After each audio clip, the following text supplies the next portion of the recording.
Sa ibang banda mga boss, kumakalat ito sa Facebook. Sinabi raw ni Devin Haney na mas mahirap maging undefeated kaysa maging 8th Division Champion. Hindi ko alam kung totoong sinabi ito mismo ni Devin Haney. Pero ang alam ko, ang sinabi ni Devin Haney, mas mahirap maging undisputed champion. Ito ang eksaktong sinabi niya dati sa The Ring.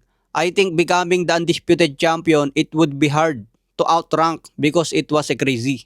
Parang sinasabi niya na ang pinakamahirap sa lahat ng achievements ay maging undisputed champion. Pwede ka maging multi-division champion pero undisputed mahirap. Pero hindi naman niya binanggit yung 8th Division Champion dahil bihira talaga yun. Kapag undisputed champion, napakarami na sila. Ibig sabihin, maraming boksingero ang kayang gumawa niyan. Pero yung 8th Division Champion, ilan ba ang nakagawa? Nag-iisa lang mga boss, si pambansang kamao lang.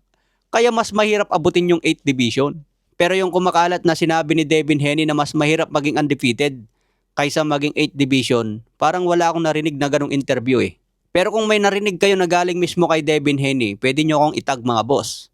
O kaya galing mismo sa news outlet, yung mga credible source. Pero kung sa Facebook lang, kumakalat lang sa Facebook, medyo rage bait kasi yung ganun. Para maraming magalit lang kay Devin Haney, maraming mag-comment at syempre kikitas yung Facebook nila.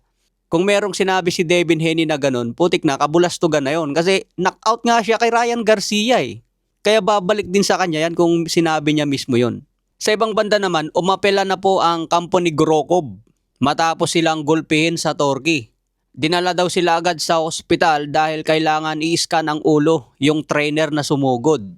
Nagrereklamo din ang kampo ni Grokov na ibalik sa kanila ang panalo by knockout. Kung makikita sa BoxRec mga boss, nakarecord na dyan, panalo si Grokov by knockout. Pero may mga ilang balita na no contest pa rin ang kanilang laban at iimbestigahan pa. Dahil nga sa nangyaring gulo sa Turkey, yung decision ng laban, hinold muna, ginawang no contest. Kaya umaapela itong kampo ni Grokov na dapat panalo na sila by knockout. Dahil nangyari ang gulo, tapos na ang laban. Ayon sa mga balita, nayabangan daw itong kampo ni Kalkan sa kampo ni Grokov. Nayayabangan sila sa Russian, tapos natalo pa sila by knockout. Dahil itong si Kalkan mga boss, ang paborito sa laban. Undefeated ito bago siya lumaban. May kartada ito na 7 wins for knockout, walang talo. Kaya inaasahan ng taga-Turkey na mananalo ang kanilang bata. Pero dahil nga na-upset sila kay Grokov na may panalong 17 wins, 11 losses, masakit sa pakiramdam nila. Parang hindi nila matanggap yung pagkatalo ng bata nila by knockout.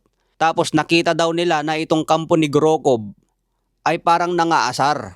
Tapos yung pag-celebrate daw ni Grokov ay overacting. Kumbaga mas lalong nainis itong mga taga-Turkey. Kaya noong lalapit si Grokov sa kampo ni Kalkan, pinigilan siya kaya naitulak yung boxer. Makikita po natin walang reaction yung boxer eh. Parang bakit? Gusto ko lang makipagkamay. Pero ang nag-react yung trainer, biglang sumugod. Pagkasugod niya mga boss, yun, nagkasapangan na. Ayon sa balita, kahit nakarecord na sa BoxRec nila na panalo sila, iniimbestigahan pa rin ang nangyari. At posibleng masangkot ang dalawang boksingero na ito sa suspension.